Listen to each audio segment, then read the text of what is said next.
2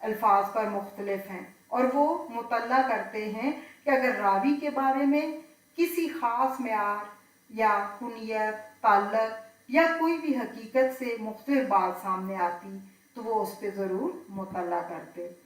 صحیح مسلم کی تعلیم ہم دیکھتے ہیں۔ امام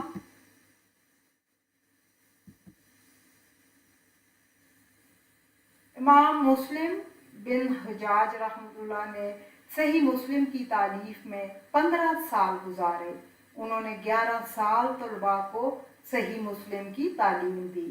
ان کے تھوڑے طلباء نے اس تعلیم کی آگے تبلیغ کرنے میں بھی پوری کوشش کی، اور بنیادی طور پر امام مسلم کے ایک طالب علم ابو اسحاق ابراہیم ابن سفیان احادیث پر بہت مضبوط گرفت رکھتے تھے۔ انہوں نے امام مسلم کے ساتھ مل کر دیگر لوگوں کو بھی تعلیمات پہنچانے کا فریضہ انجام دیا۔ صحیح مسلم کے تراجم، صحیح مسلم کا کئی زبانوں میں ترجمہ کیا گیا۔ اس کتاب کی تفسیر کے ترجمے انگریزی زبان میں بھی، اردو، بنگلہ، ٹیمل اور بوسنیا سمیت اور بھی کئی زبانوں میں دستیاب ہیں۔ صحیح مسلم اور اس کا امتیاز۔ حافظ ابن عساکر اور امام حاکم کہتے ہیں کہ امام مسلم اپنی کتاب صحیح مسلم کو 2 اقسام میں مکمل کرنا چاہتے تھے۔ وہ چاہتے تھے کہ قسم اول میں طبقہ اولا کے راویوں کی صحیح حدیث اور قسم ثانی کی صحیح طبقہ ثانیہ کی صحیح حدیث لائیں۔ وہ ابھی طبقہ اولا پر ہی مشتمل حصہ مکمل کر پائے تھے کہ ان کا انتقال ہو گیا، گویا صحیح مسلم ان کی زندگی کی آخری مرحلے کی تصنیف ہے۔ صحیح مسلم ان کے فن کا کمال ہے۔ اس سے پہلے سارا کام اپنی جگہ مستقل ہونے کے ساتھ ساتھ صحیح مسلم کی تیاری یا بنیاد سازی کا کام بھی کہا جا سکتا ہے۔ رجال، متون اور علل پر مکمل عبور اور تیاری کے بعد ہی ایسی کتاب لکھی جا سکتی ہے جیسی صحیح مسلم ہے۔ اس وقت طالبان حدیث کو ایک ایسی کتاب کی تلاش تھی جو دین کے طور طریقوں، احکام، جزا و سزا اور جن چیزوں سے بچنا اور جن کو اپنانا چاہیے ان کے بارے میں نبی کریم صلی اللہ علیہ وآلہ وسلم کے فرامین اور سنن کی مستند روایات جو ہے موجود ہوں۔ ان روایات کی سندوں کو اہل علم نے قبول کیا اور یہ روایات حسن ترتیب سے ایک تالیف میں جمع کر دی گئی جو غیر ضروری طور پر نہ طویل تھی اور جو دین کے فہم، تدبر اور استنباط کے حوالے سے دیگر کتابوں سے انسان کو مستغنی کر دے۔ تو یہ کام امام مسلم نے کیا اور اس ضرورت کو انہوں نے محسوس کیا اور پھر اسی کے اوپر جو ہے وہ پورا انہوں نے جو ہے وہ کام کیا۔ اب صحیح مسلم میں روایات کی تعداد جو ہے اب کتنی ہے؟ اس امام مسلم نے جو صحیح مسلم لکھی ہے، اگر تکرار کے بغیر اس کی احادیث کی تعداد دیکھی جائے تو 3033 ہے، مگر اگر احادیث کی تکرار یعنی جو احادیث بار بار آئی ہیں کسی دوسرے مضمون میں بھی ان کی ضرورت پڑی تو بیان کی گئی ہے، اگر اس تکرار کے ساتھ کی جائے احادیث کی گنتی تو 7563 ہیں، اور یہ امام مسلم نے یہ انتخاب 3 لاکھ احادیث سے کیا، یعنی 3 لاکھ احادیث اکٹھے کرنے کے بعد یہ احادیث انہوں نے درج کی ہیں اس کتاب میں۔ اور 3 لاکھ احادیث سے یاد رکھنا چاہیے مراد 3 لاکھ متن یا مرویات نہیں، احادیث کی عدد و شماری کا اصول اس مثال سے واضح ہوتا ہے۔ اگر ایک صحابی سے ایک تابعی نے حدیث بیان کی تو یہ ایک حدیث ہے، اگر 2 نے بیان کی تو 2 حدیثیں، اسی طرح سے تابعی سے جتنے شاگردوں نے سن کر حدیث بیان کی حساب سے نمبر بڑھتا جائے گا۔ تو 3 لاکھ احادیث سے مراد 3 لاکھ الگ الگ سندوں سے بیان کردہ روایات ہیں۔ چونکہ بعض لوگ اصول حدیث کے اس اصول کو نہیں سمجھتے اس لیے وہ غلط فہمی کا شکار ہو جاتے ہیں۔ اس کے بعد ہم دیکھتے ہیں امام مسلم کے حالات زندگی۔